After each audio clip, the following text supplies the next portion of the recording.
حي على الفلاح.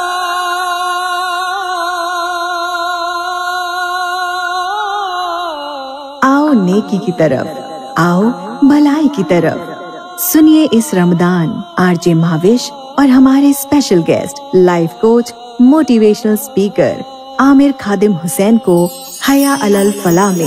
FM 107 اور شو ہے یہ حیا علی الفلاح. ساتھ اسٹوڈیوز میں موجود ہیں عامر خادم حسین صاحب. اینڈ ویلکم ٹو دی شو. وعلیکم السلام ورحمۃ اللہ وبرکاتہ. بہت شکریہ. جی کیا حال چال ہے آپ کے؟ الحمدللہ. اچھا، آج ہم نے نا بہت امپورٹنٹ ٹاپک پہ بات کرنی ہے اور بیسکلی ہم نے ایک لفظ سنا ہوا ہے حکمت، لیکن یہ کہ اکثر لوگوں کو نا یہ صحیح طرح سے اندازہ نہیں ہوتا. وہ کافی حد تک کنفیوز ہو رہے ہوتے ہیں کہ حکمت اور عقل مندی میں کیا فرق ہوتا ہے. تو سب سے پہلے میں آپ سے یہی جاننا چاہوں گی کہ بنیادی فرق کیا ہے انٹیلیجنس اور وزڈم میں؟ جی بہت اچھا سوال ہے، اور عام طور پہ واقعتاً یہ دونوں چیزیں ہم مترادفات کے طور پہ، ہم معنی الفاظ کے طور پہ بولتے ہیں، لیکن اگر ذرا سی گہرائی میں، ذرا سی ڈیپتھ میں دیکھیں تو ان دونوں الفاظ کے معنی میں بڑا فرق ہے. تو دیکھیں، عقل جو ہے، عقل کا جو پیرامیٹر ہے، عقل کا جو کام ہے، ہم کہتے ہیں جانوروں میں بھی عقل ہوتی ہے، اور جانور کیا کرتے ہیں، ان کا کام کیا ہوتا ہے، وہ پریزرویشن آف دا سیلف، یعنی کہ اپنے آپ کو بچانا، اپنے آپ کو نکالنا کسی بھی سچویشن سے، اور اس سچویشن میں جانے سے اپنے آپ کو بچانا، یہ عقل کا کام ہے. یعنی کہ عقل جو ہے نا، یہ فوری چیزوں کے طور پہ کو ایڈریس کرنے کے لیے استعمال ہوتی ہے کہ بھائی مجھے بھوک لگی ہے تو مجھے کھانا کھانا ہے، کیسے کھانا، اب اگر کھانا نہیں موجود تو میں اس کو کیسے پیدا کروں، یہ عقل کا کام ہے. تو عقل جو ہے وہ ہماری فوری ضرورتوں کو پوری ایسی ایک صلاحیت کا نام ہے جو ہماری فوری صورت جو بھی مسئلے مسائل ہیں ان کو ایڈریس کرنے میں استعمال ہوتی ہے. حکمہ ذرا اس سے ایک درجہ گہری چیز ہے، بلکہ ایک درجہ نہیں، میں کہنا چاہیے کہ کافی درجوں میں گہری چیز ہے. اور اس میں ایک بڑا فرق یہی آتا ہے کہ حکمہ کا کام دور رس ہے، یہ مستقبل بینی ہے. وہ اگر فوراً، عقل جو ہے وہ فوراً کی چیزوں کو دیکھتی ہے، وہ ہمارے اگلے لمحوں کے متعلق جو ہے وہ ان کو ایڈریس کر رہی ہوتی ہے.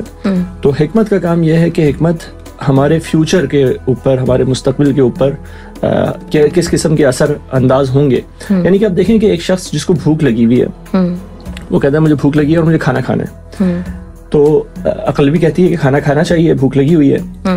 حکمت ہم کو یہ بتاتی ہے کہ یہ کھانا تمہارے لیے مضر ثابت ہو سکتا ہے، اور بھوک کے باوجود اس کو جو ہے نہ کھانا.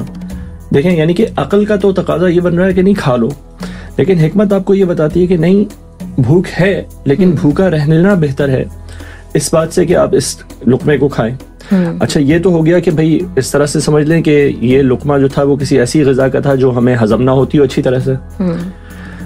لیکن اب حکمت اس سے بھی آگے جائے گی تو وہ یہ دیکھے گی کہ یہ لقمہ حلال کا ہے یا حرام کا ہے، اس لقمے سے میری زندگی پر کیا اثر پڑے گا اور میری آخرت پہ کیا اثر پڑے گا. یہ جو آخرت، یہ جو دور کی چیزوں کے بارے میں سوچنا ہے، یہ اصل میں حکمت کی فیکلٹی ہے، حکمت کا کام یہ ہے. اب ہم کہتے ہیں، دیکھیں، لوگ عقل مند وہ ہیں جو چیزوں کو سمجھتے ہیں، پھر ان کو اچھی طرح سے برتتے ہیں.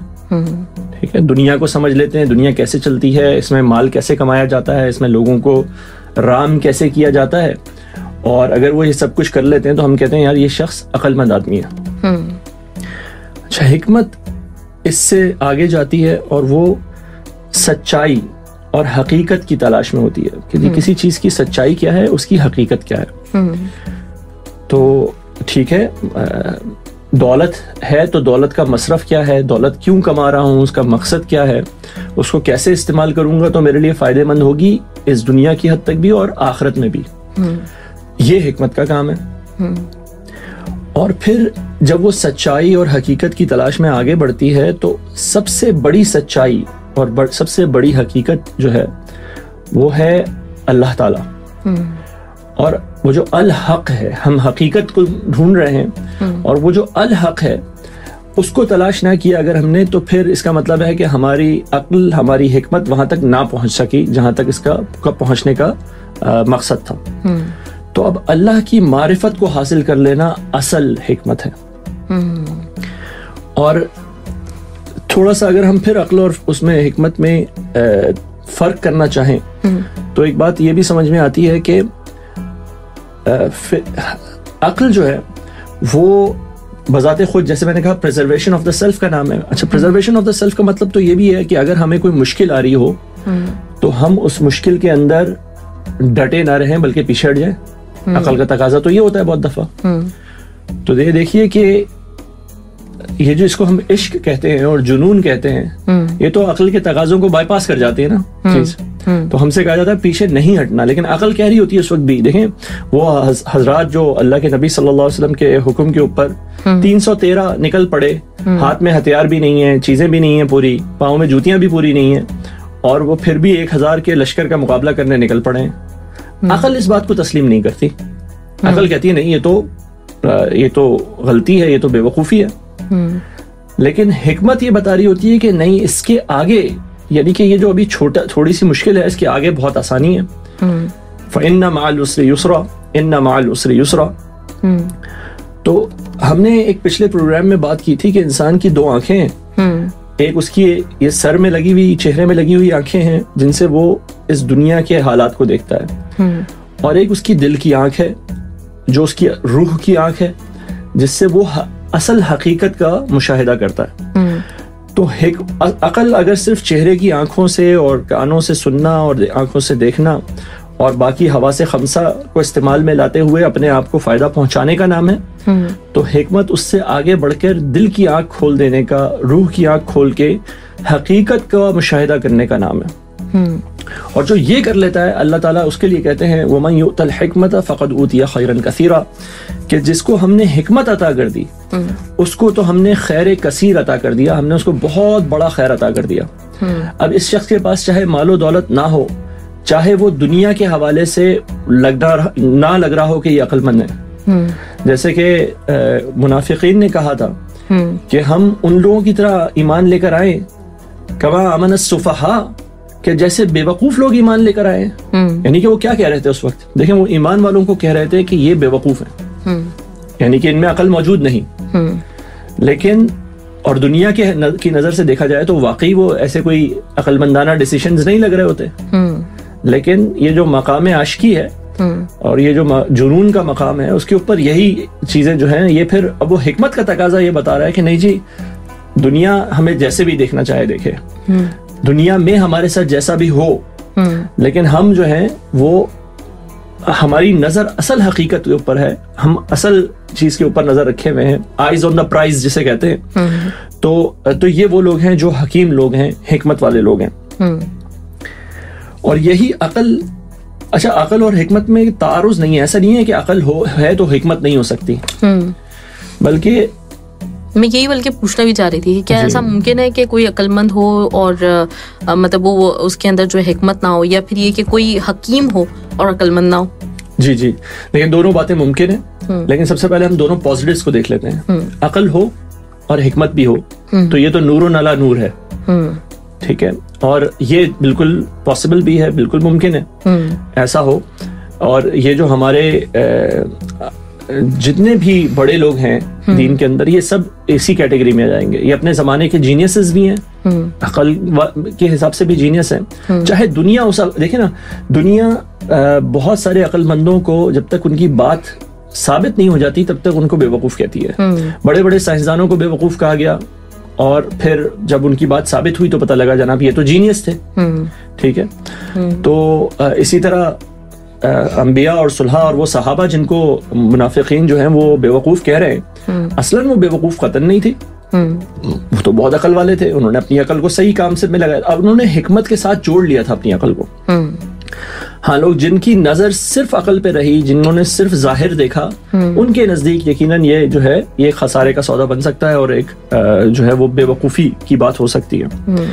بہرحال تو یہ عین ممکن ہے کہ کسی شخص کے پاس عقل ہو اور حکمت بالکل موجود نہ ہو.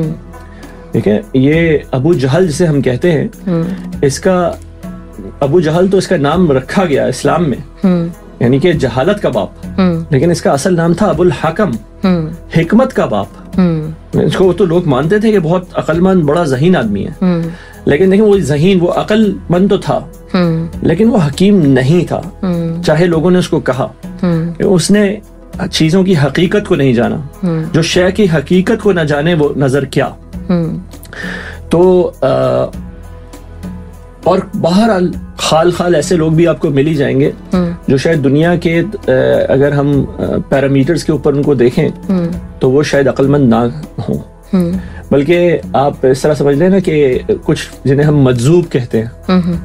ٹھیک ہے, اب ہمارے ہاں تو مجذوبوں کا ایک معاملہ اور ہی وہ ہو گیا, مطلب جو بیچارہ ننگ دھڑنگ بالکل مخبوط الحواس قسم کا انسان ہو اس کو مجذوب بنا دیا جاتا ہے. لیکن ایسے لوگ ہوتے ہیں نا جنہوں نے دنیا کو ترک کر دیا ہوتا ہے, تو اب وہ دنیا کے حوالے سے تو ان کو آپ نہیں دیکھیں گے کہ وہ بہت چالاک, بہت سمجھدار اور بہت عقل مند ہوں گے. لیکن بہرحال اگر انہوں نے اپنی نظر جو ہے وہ حقیقت کے اوپر رکھی ہوئی ہے اور اس کو پانے کی جستجو میں ابھی بھی چل رہے ہیں آگے, تو ہم ان کو لازماً حکیم تو کہیں گے. اچھا, میں ایک بات عرض کرنا چاہ رہا تھا کہ یہ جو عقل ہے, اب دیکھیں وہ جو ہم نے بات کی کہ صرف عقل کا ہونا اور حکمت کا نہ ہونا, اس کو ہم کہتے ہیں ایول جینیس. کیونکہ یہ شخص کیا کرے گا, یہ شخص چاہے گا کہ اس عقل سے میں اپنے لیے ساری چیزیں مہیا کر لوں, چاہے اس کے لیے مجھے دوسروں سے چھیننا پڑے, اور چونکہ یہ ذہین ہوگا تو یہ کام کر بھی سکتا ہوگا.